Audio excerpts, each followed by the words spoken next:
What if there was a hack that could turn your bank from this to this? And you could do this while having more fun, grinding less, and leveling up faster. Well, I've done it myself, and I have the answer.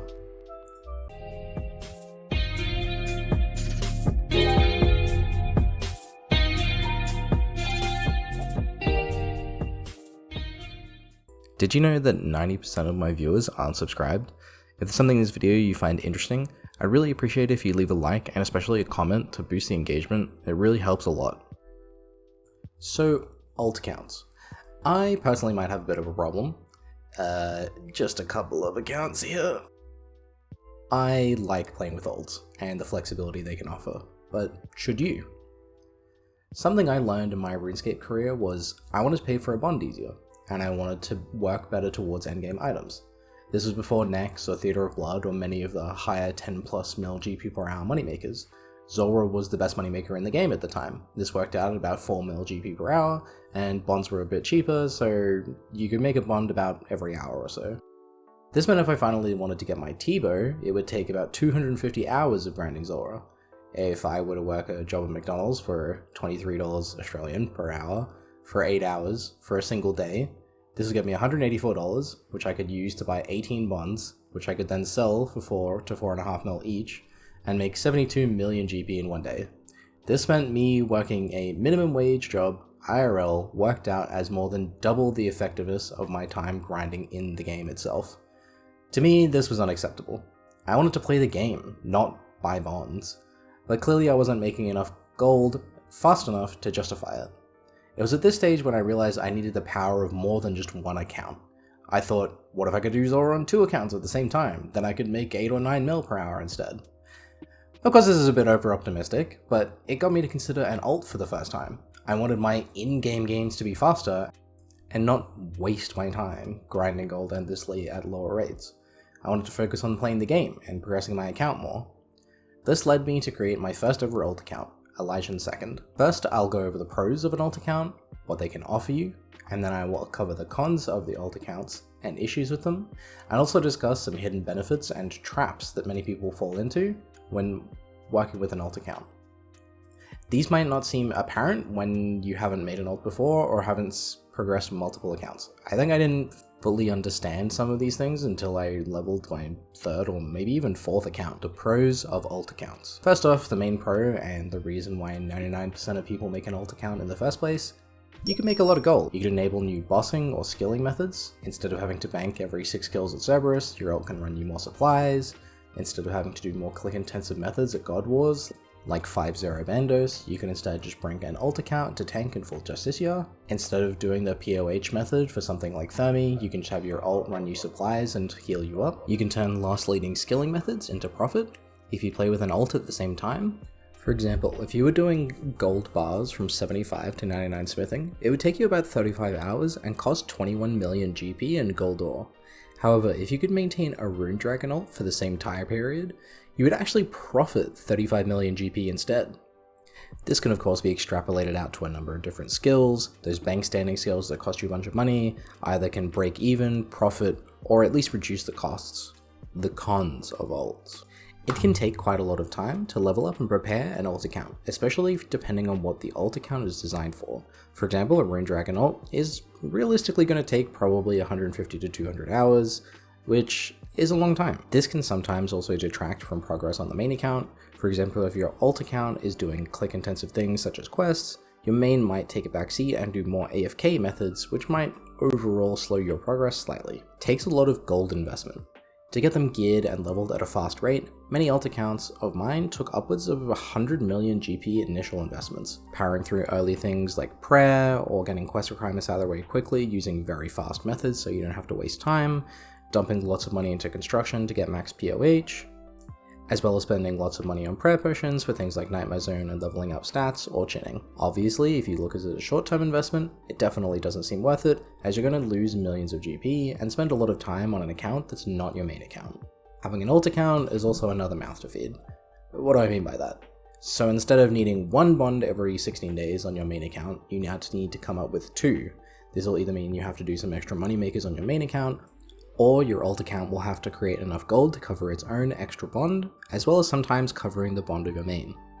In the early stages of alt account creation, obviously it can't cover its own bond cost, so this often means that you're going to be going negative until the account gets fully up and running, or it's going to cost you IRL GP for a second subscription. The hidden traps of alts.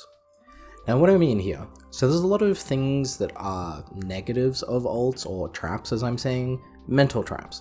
Stuff similar to what I talk about in my 14 mistakes you're probably making video, but to do with alt accounts specifically, and they're not things you might necessarily realize before making or playing an alt account for a decent amount of time. But one more obvious one is that the more alt accounts you add, the more ongoing overhead costs you have as a baseline.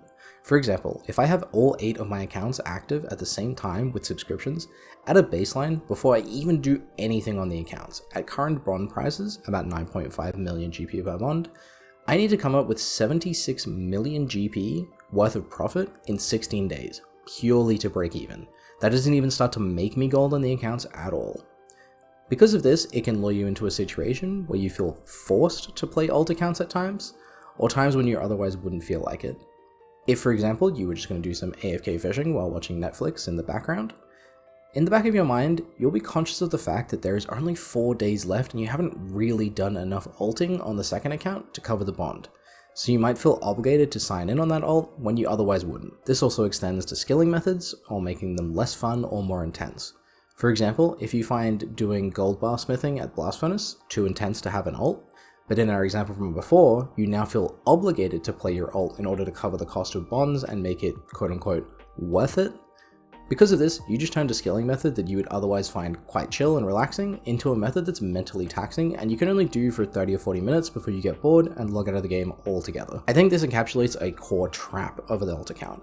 You should play an alt when you feel like playing it, and then come up with an alt that works well for you. The hidden benefits of alts. The inverse to the hidden traps. There are some things about alts that people might not realize they might enjoy having a lot more than they would otherwise realize, rather than just gold. The new and early mid game is fun. For example, once you hit about tier 4, refer to my mid game as a live video for explanations on the tiers, but for most people I would say late-ish game, the game gets very slow. You're often repeating the same tasks and actions for skilling methods and money makers for the rest of the game, whether that be going for maxing, 200 mil all pets, or building a bigger bank. Because of this, the OSRS late game can feel very samey and not as engaging, especially if you're a solo player and don't have group content to do, such as raids or group bossing. So starting a fresh account while you continue to progress on your main can be really exciting and a way to invigorate the game. You can still AFK 99 fishing on your main account while you get the dopamine rush of powering through some early levels and quickly powering up a new alt. Because you're doing this with the experience of hindsight, you also get to power up through the levels and quests far faster with better experience and a steadily trickle of gold from your main account to make sure you can get through any roadblocks. This can be really refreshing for your view on the game. Getting to experience the new account while still getting the growth on your main account is very satisfying and can actually completely renew your interest in the game. I think this is part of the reason why I ended up making 3 alt accounts by the time I maxed my first account. Reasons why people write off alts and think they can't make one. Too sweaty. This is actually a myth. Often alts make methods less sweaty and easier. Doloing many of the God Wars bosses is far easier and better kills per hour than the solo methods and alternatives. Alt running methods that buff or heal you are often far more chill. For example, banking at Cerberus every 6 to 8 kills, having to re-gear and run the entire way back to the cave, or use a scroll, can be time consuming and annoying. However, in between kills, you can do a couple clicks on an ult, have it run back, fully resupply you, while taking all of your loot back to the bank for you. Another great example of this is doing barrage tasks for Slayer. It's often far more chill when your main account could just completely AFK barraging, while your ult tags all the minions for you and picks up their loot. It can also alch, while all your main just has to do there is sit there and gain free Slayer XP. Way more chill. Making money. What sounds more chill? Doing TOA 350s to try and make 4 mil GP per hour, which requires full focus, lots of gear and supplies, and making any mistakes can cost you the entire run over 30 minutes? Or running a Rune Dragon ult while you pickpocket Firewatch Sentinels and make 3.8 million GP per hour. And obviously having an alt account means that you often skip out on having to make money at all in many cases. If you ult a Rune Dragon while doing 100 hours of skilling, instead of wondering how you're going to pay for 99 prior next, you will already have 160 million cash just sitting around ready to spend. Too much effort. This one can be sort of true, as I alluded to earlier, where you feel like you always have to have an ult online for it to be worth it. I think you can work around this in a few different ways. First being mentally acknowledging that mental trap, and then working around it and playing your ult when you feel like it, and which sort of ults will suit you. For example, at the moment, I'm mainly doing Nex on my main account and thus don't have the need or desire to be actively subscribed on all of my accounts. So I'm subscribed on my main account and on my ult account, which does some flipping and Rune Dragons while I wait for next teams to form. What I was mostly referring to with the too much effort is the amount of time it takes to create a viable ult account. However, I think many people misunderstand this. They think it will take as long as it did to get their main up. However, this is not the case. Your ult account doesn't need a quest cape or achievement diaries to work towards better stats.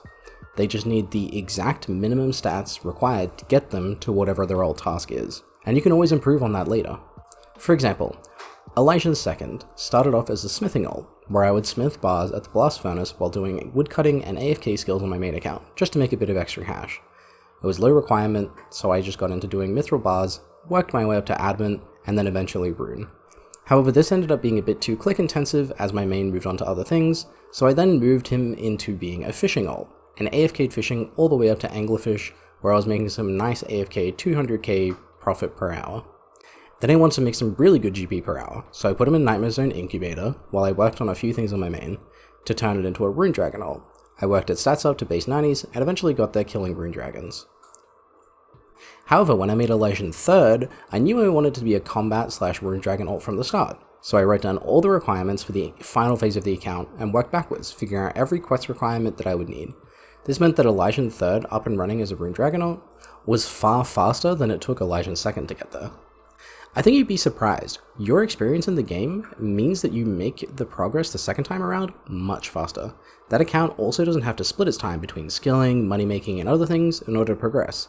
It can focus on it exactly what it was designed to do. Reasons people think they can't make an ult account. I don't even have my main account progressed. Surely I can't make an ult. I made my first ult account when my main was base 75s in combat, and I was just trying out Zulrah for the first time. It wasn't a Rune Dragon ult, sure, but it was an ult. Even powerful new ult alternatives have been made over the years, such as Fire ults, with far lower requirements and much more AFK time than a Rune Dragon ult. I will say as a caveat here, that the ever-increasing prices of bonds make certain ult methods less viable. For example, a Cannonball ult that can be made in a day would require 6+ hours of playtime at 100k per hour per day in order to simply cover the cost of its bond before it even makes you any profits. Whereas a Rune Dragon ult that can make 1.6 million GP per hour only requires 6.25 hours in an entire 16 days to break even, and everything beyond that is profit. However, I believe this is also not seeing the benefit of the long-term investment. Sure, a Rune Dragon ult might take you 200 hours to quote-unquote set up, get properly statted and ready to kill Rune Dragons. However, if you intend on playing RuneScape for years to come, it will more than cover its cost and be worth it in the long run, as you profit long term moving forever forward. This brings us to the all-important question of today's video. Should you make an ult? I can't decide for you, but I think they're worth it. But you have to decide exactly what benefits you'd like to get out of it, and what kind of ult will suit you. There's no point building a Rune Dragon ult if you only log into it once a year because it's just too much to handle. I know many of us have seen clips of people playing 3 or 4 Rune Dragon ults while doing other intense skilling methods. Not everyone has to do this, and that does not have to be what an ult is. It could simply be an ult that assists you in combat or runs you supplies. You don't even have to make money with it if that's not what you want to do with it. I really appreciate you watching to the end. If you want to help me out, please leave a like and a comment. It really helps the video get shown more to others and promotes the algorithm. If you want to see more from me, consider subscribing. Thank you so much. Just a reminder that my sis did some amazing artwork for the Patreon tiers. I have some previews on screen, but if you want to get the full-size artworks, check out the Patreon link, and drop in and check out the Discord. And once again, an amazing thank you to all my fantastic Elysian patrons, 22x7, Ventus, and Slow Civic, and to all my patrons who keep this channel alive and let me put in maximum effort into each and every video. If you want to support me on Patreon, you can do it from as little as $2 a month.